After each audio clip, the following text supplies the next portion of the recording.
Iya pa itong i-accommodate ang mga komunista. Remember, i-appoint niya si Takiwalo sa DSWD, si sa DAN, ang chairman, nani mga chairman sa Kilusang magbubukid sa Pilipinas. Nahimo na itong DAR secretary o uban pa. Kay thinking na basig magbago na ang ilang pamagi. No? But on the ground, kami nakita namo kwarta sa DSWD, ginapakaon sa recruitment training sa Kilusang magbubukid sa Pilipinas. Nalimaga na. So the clamor for the president nga undangin na buwagin na ng CPP PNDF was got very strong all over the country. And ginahimo itong Executive Order 70, I was part of it.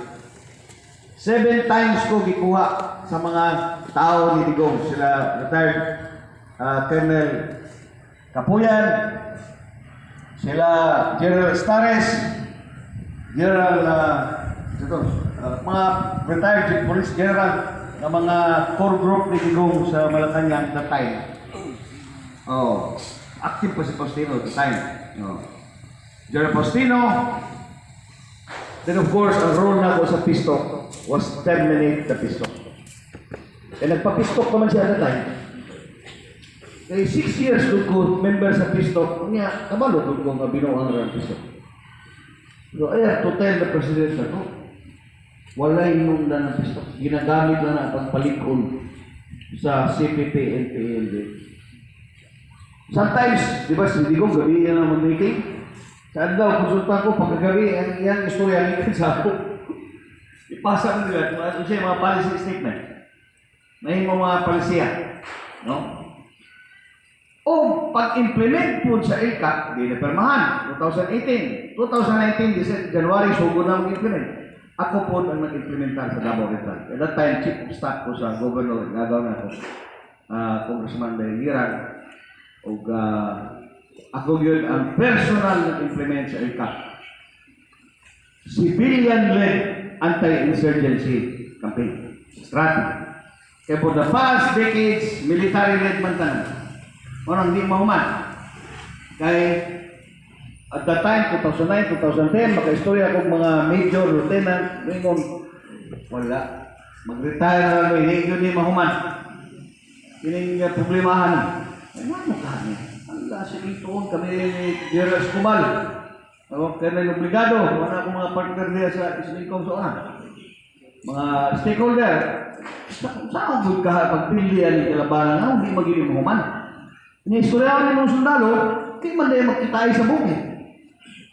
Wala siya na magkitay sa bukid. Ipila na sila. Ang key dito ang masa. Ang center of gravity sa insurgency is the masses. Ang tawag na itong UGMO, Underground Mass Organization. And that was what I implemented in Davao Oriental. Nagsabot ni military, the intelligence, the MICO will provide me the names, purok, barangay, pamilya, o saan sectoral organization na nakalista na member sa UGMO. The military will provide me with perimeter security. Wa ako'y kauban. Sulod ko sa purok sa barangay. Ako lang, driver, barangay kagawad, o barangay captain, o municipal councilor nga paubanon nila sa kuha. As my name. And true, in fact, dialogue lang ang akong instrumento. Not a single bullet was fired. Istorya lang sa masa. Di po na ako sila puso na mo amin na member sila. Pero kumalo na ko, kaya ang Miko na natin, mag-install ko ang mga masa kina. Katong gikanta ninyo ganyan, katong marching song man to, sa service ba to? Awit kawal? Nama po'y awit anang hindi. Nga marching song. Kabalo mo? Ang tawag international. Mo na pambansang awit sa tanang komunista all over the world. International. Yan na po, murag marcha po. So, 5,000 guerrilla-based masses ang akong napasurindan. Napabalik loob na ako sa gobyerno in a span of 3.5 years.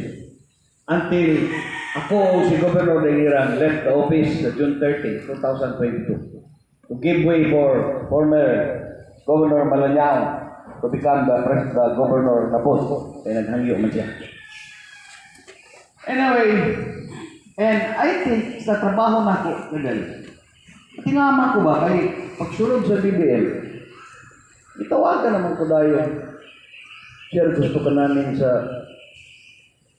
OCD? At wala na kong kapayanin na trabaho. Disaster man yan. Hindi sir, hindi lang yung disaster. It cuts across people, communities. Sabi ko, sige, kung appoint ko, gawa ko na ko. Then finally, August 10, 2023, na-appoint ko ni BBM na September 1, assume ko sa regional director. And true, in fact, sa akong gisulti din, mo na lahi ang